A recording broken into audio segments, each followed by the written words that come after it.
Good afternoon. My name is Gregory Doyle. I'm the e-learning manager in the Faculty of Health Sciences, and Veronica Mitchell is one of our senior scholars in the Department of Health Sciences Education. So that is what we're going to be talking about today.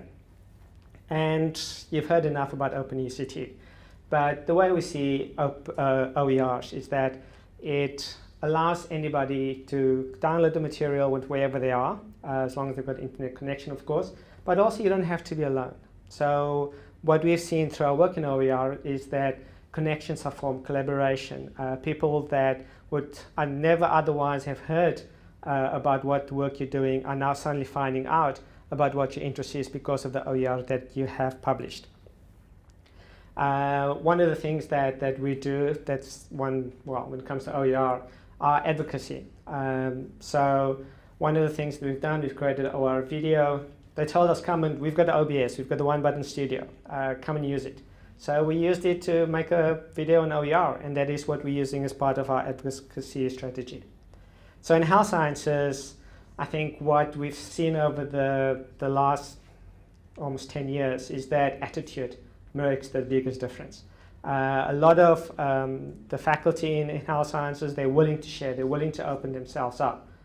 We've had the excuse that I don't want to make my material OER because I'm not sure whether it's good enough. And yet they use that same material to teach in the faculty. About Creative Commons licensing, they'll come as, what is this? And we'll help them. And we appreciate the questions that we get from the staff. Some of them is about the awareness of the need. We've heard about open textbooks. We heard about how to make material available to others in Africa that would otherwise never have content accessible from UCT. I mean, MIT started it, absolutely. And one of the OERs that we published was material related to diploma in occupational health.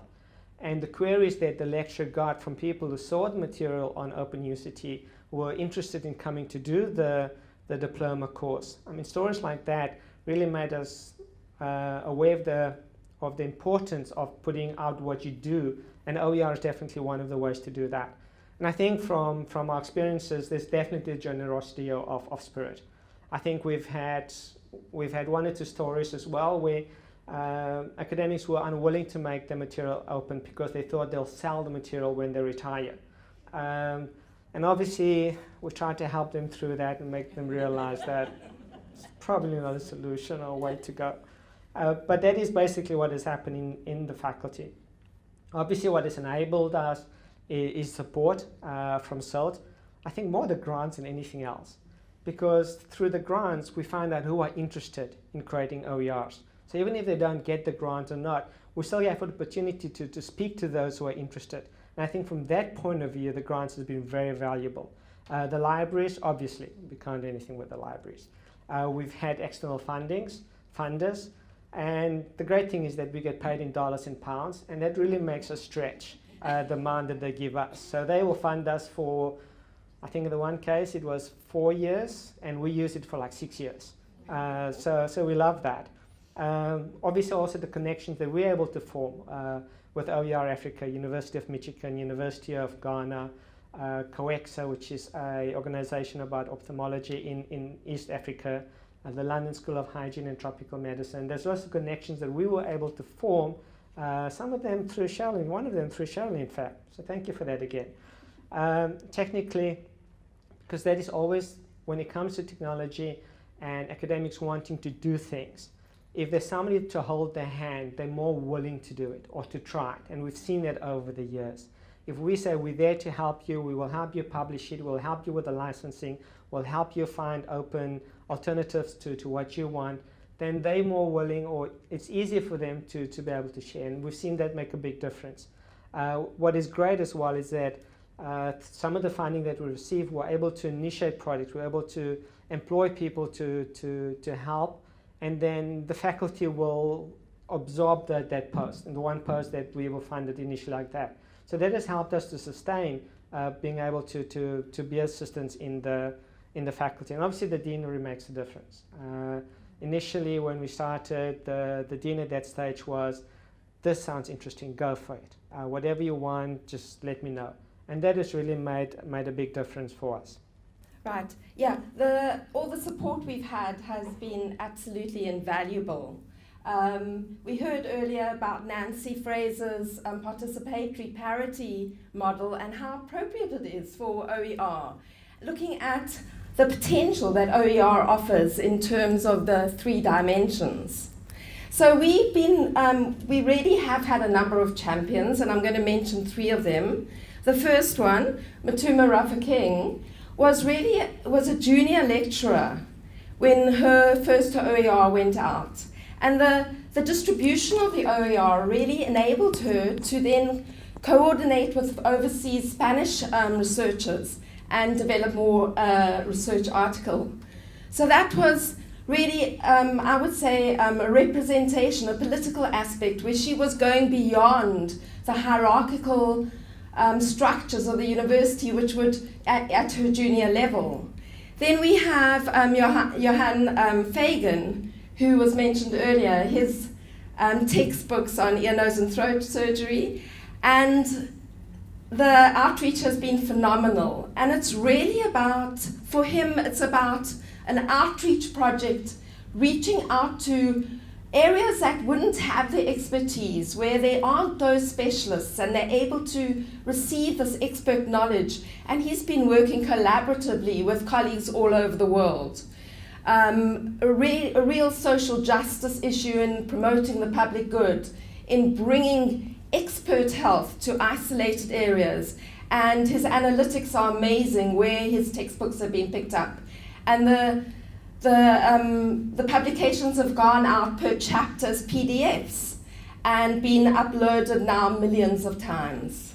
And then we have Jean Klopper, who has been able to use OER to really reach out with his teaching. He's a surgeon, but he's got passions and talents in so many different areas, like statistics, like photography. And as you can see on the slide, he's reached out in many ways with MOOCs and with his research students. So then, really moving on, I'll pass the phone. We've had the MOOCs interdisciplinary, where we've stretched out to anthropology. Steve Reed from primary healthcare has worked with Susan Levine. And then more MOOCs from our faculty around transplantations, organ donorship, and disability studies.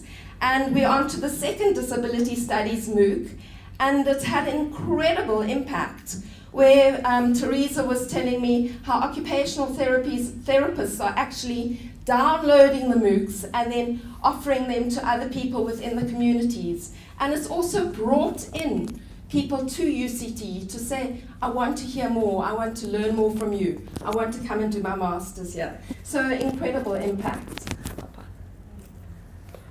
Obviously, we've got challenges. I mean, where will we be without challenges? Human capacity and development. At the moment, we've got one graphics designer, and his time is filled up, just creating content for the staff.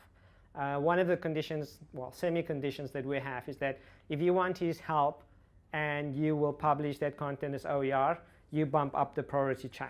So if you're not going to share it, sorry, he's very busy at the moment, you'll get to it next month. There's the issue of silence. I mean, health sciences is not just over different buildings, but different areas of Cape Town. And being able to get to all the different teaching staff is definitely challenges. Changes in leadership, and obviously that goes down, but it also goes up. I think our current leadership at the top, it definitely is making a difference. And advocacy, and that is where Veronica comes in. Being able to go and talk to different academics, and just telling them about OER and the licensing and what we can do.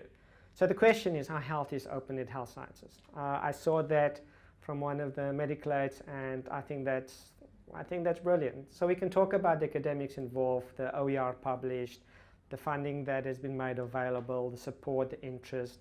And I think that if we look at the statistics, that OERs in health science is definitely healthy.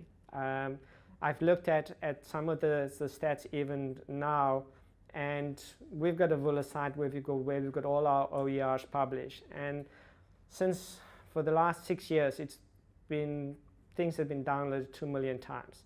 Johann Fagan's textbook, these chapters was even downloaded as I was watching it. About 6 of his chapters was downloaded. There's lots of interest. We've got champions, we've got new staff coming into the faculty who was interested in sharing. They've got no issues with sharing, which really helps us a lot.